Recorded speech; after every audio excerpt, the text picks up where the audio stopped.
But do this, right? If you just open up Instagram and follow, like most entrepreneurial channels on Instagram, there's this bullshit, simplistic, motivational pictures that you see consistently about working 100-hour weeks, about working harder than the competition.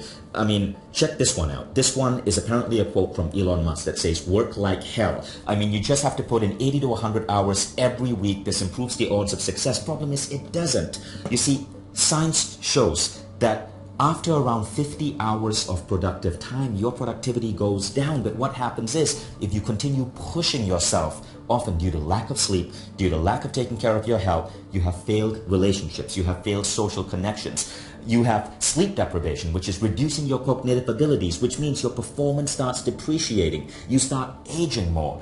And so, this whole idea of hard work as a means to success is one of the most dumb ideas that entrepreneurs are putting out. I used to believe it, and it ruined me, and it slowed down my growth. Now, there's an alternate idea, right? And if you've read Michael Singer's book, The Surrender Experiment, he's at the whole other end of that spectrum. In The Surrender Experiment, Michael Singer, he, by the way, is the guy who also wrote The Unfeatured Soul, which was a New York Times bestseller, but I prefer his book, Surrender Experiment. He built a billion-dollar company through what he calls the art of surrender, regular meditation, getting into flow. So what is going on here? How do you have these two opposing thoughts from people who are building massive businesses, who are massively productive, and one is about hard work and one is about surrender?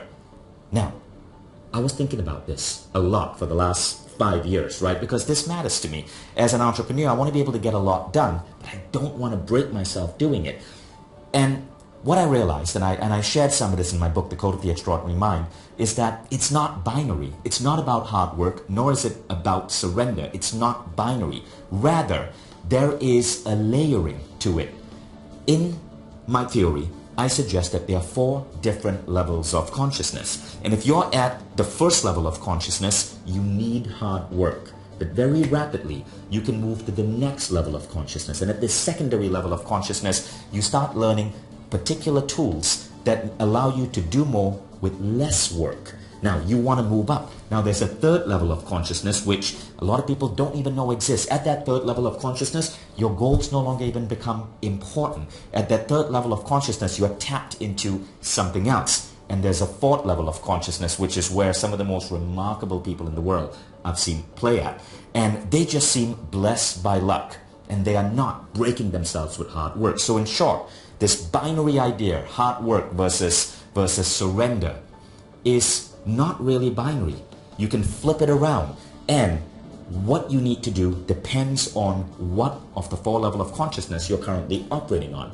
So if you find this idea fascinating, if you've wondered about this hard work idea, as I have, check out this masterclass I'm giving. It's about an hour, 10 minutes, but I go deep into these theories, and I share with you the 4 levels of consciousness and the protocols and the tools that I've been bringing in these 4 levels to maximize my impact in the world. And I think you might find this really interesting. So as you guys know, I'm an ardent consciousness hacker. From teaching meditation to 5 years, to launching meditation apps, to putting myself through a lot of different systems for playing with my consciousness, I've tried to figure out how to access altered states to maximize productivity. And really, this whole thing about hard work, guys, is rubbish. It is absolute rubbish. It's a bullshit idea that needs to be swept into the dustbin of history, because it only applies to people who are operating at the most basic level of state awareness. So anyway, check out this masterclass if you find this idea interesting. I'd love to know your thoughts, and I'd love to see what you think.